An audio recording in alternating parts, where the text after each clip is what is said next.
This is a professional etiquette tips which I'm going to give at the end of the session. So, today's tip is when you are in a meeting, whether it is virtual or telephonic or it is a conference or anything, don't talk over. Don't interrupt the person who is speaking. Never cross talk. You should listen to the speaker until he completes. So, you should never talk over. The second tip is focus on the tone of the voice. Your tone should be softer and you should sound confident. Don't sound aggressive or arrogant. The another tip is whenever you call in or dial in to a meeting, whether it is a virtual meeting or any kind of meeting, you should mention your name with a greeting. For example, you can say, "Hello team, this is Kiran." "Hi guys, this is Kiran." Because people can't recognize you by your tone, so it is a common etiquette to mention your name along with the greeting. Email etiquette. Whenever you are writing an email, you should start that email with the greetings.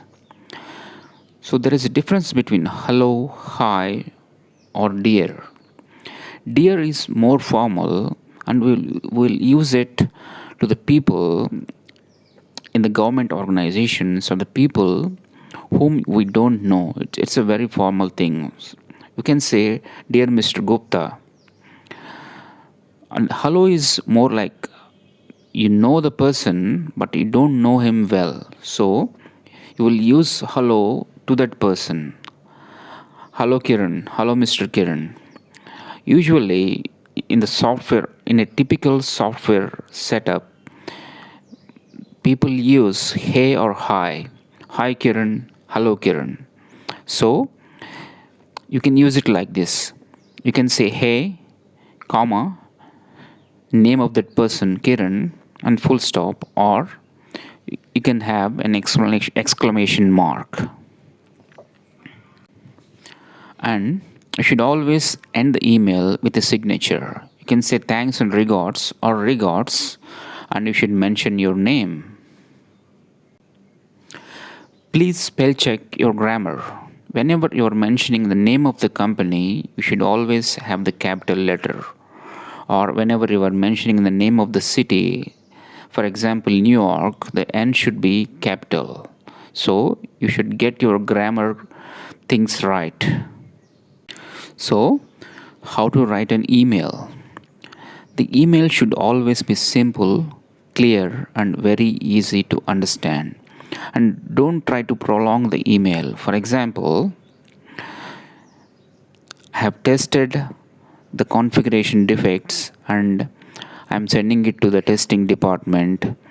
So we previously have few errors, now all the errors being addressed. See, this is too long. You can simply put it like this. Configuration defects addressed. Could you please retest the application? So it is very simple. You can put it like this, like. So avoid clutter and avoid jargon also. Jargon means the vocabulary. Too much vocabulary is called jargon. So for example, you can use a word like megalomaniac for the power obsessed. So or instead of megalomania, you can say somebody is power obsessed. So don't use jargon. "Mr. Gupta, you didn't send me the attachment." You should never use that. In the business etiquette, you should always say, "Mr. Gupta, I didn't receive the attachment." You should always talk from your point of view, from your end, not from the point of others.